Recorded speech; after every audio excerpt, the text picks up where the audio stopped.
वहीं प्रदेश में शनिवार से मंडियों में धान की खरीद शुरू हो चुकी है। टीवी स्क्रीन पर आपको तस्वीरें दिखाते हैं जहां किसान मंडियों में अपनी धान की फसल लेकर पहुंच रहे हैं।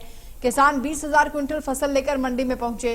करनाल में अनाज मंडियों में पीआर धान की सरकारी खरीद शुरू हो चुकी है।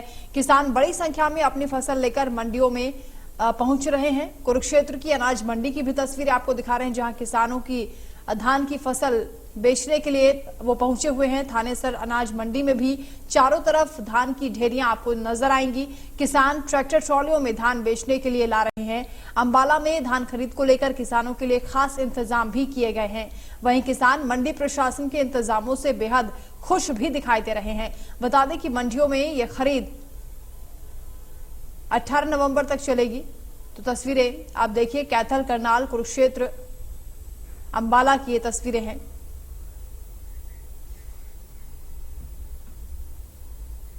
वहीं प्रदेश के डिप्टी सीएम दुष्यंत चौटाला ने किसानों को भरोसा दिया कि 72 घंटे के बजाय 48 घंटे में किसानों को उनकी फसलों का भुगतान कर दिया जाएगा। इसके साथ ही उन्होंने कहा कि 2021 का मुआवजा 3 किश्तों के जरिए किसानों में जारी हो चुका है। देखिए, कल रिव्यू लिया गया था सीएम साहब की अध्यक्षता में। सारे डिप्टी कमिश्नर, सारे एडमिनिस्ट्रेटिव सेक्रेटरी जिनको जिले दिए गए हैं, तैयारियां पूरी तौर पर है।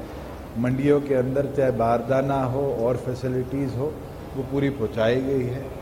तमाम मंडियों में एसओपीज जो हैं उनके पोस्टर्स भी लगाए गए हैं। किसान भी अब खुद अपनी ई खरीद पे पोर्टल पे डाल सकता है कि मैं आज बेचना चाहता हूँ। उसको भी निरंतर जब तक क्लॉगिंग नहीं होगी उसकी सुविधा अनुसार हम अपडेट देने का काम करेंगे। पिछले दिनों जो 2021 का मुआवजा था वो 3 अलग अलग किस्तों में हमने रिलीज किया है, जिसमें लगभग 52 करोड़ रुपया तो बालसमंद आदमपुर का था, लगभग 13 करोड़ या 14 करोड़ रुपया अलेवा और खेड़ी जालब का था, और उसके बाद 211 करोड़ रुपया कंसोलिडेटेड 5 जिलों का जो बैलेंस बचा था उसके लिए हमने सैंक्शन कर दिया। एफडी से भी चिट्ठी निकल चुकी है, डिप्टी कमिश्नर की ट्रेजरी में वो है, और धीरे धीरे अब किसानों को मुआवजा बांटा जाएगा। उसे पिछले साल का 562 करोड़ रुपया ऑलरेडी रिलीज्ड है। इस साल जो खराबा हुआ है, क्योंकि क्षतिपूर्ति पोर्टल पे अब हजारों किसानों ने अपलोड किया है, प्लस पटवारियों की स्पेशल गिरदावरी की रिपोर्ट हम आगे बनाने को भेजे, उसमें क्रॉप्स में कम समय, तो डायरेक्टली डिप्टी कमिश्नर्स को कल आदेश दे दिए गए हैं कि वो 7 दिन के अंदर अंदर अपनी वेरिफिकेशन क्रॉप लॉस की और क्षतिपूर्ति के साथ टैली कर भिजवाएं।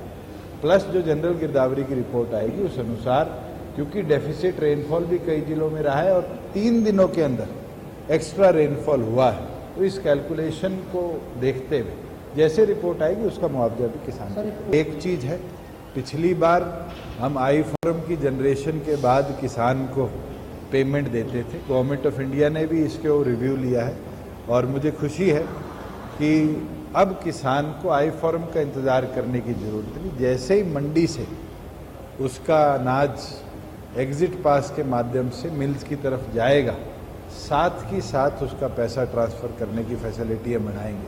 क्योंकि गवर्नमेंट ऑफ इंडिया ने जो रिव्यू किया था कि 72 घंटे या उसके बाद जो हम इंटरेस्ट के साथ पेमेंट दे रहे थे, लगभग 1.25 करोड़ के आसपास पिछले साल हमने किसानों को इंटरेस्ट दिया था, उसको भी गवर्नमेंट ऑफ इंडिया चाहती है कि हम लगभग 48 घंटे के अंदर टेकअप करें, और इस टारगेट को इस बार वॉर फ्रंट पे लेंगे कि एग्जिट गेट पास के 48 घंटे में किसानों के खाते में उसका पूरा पैसा हम पहुंचाएं।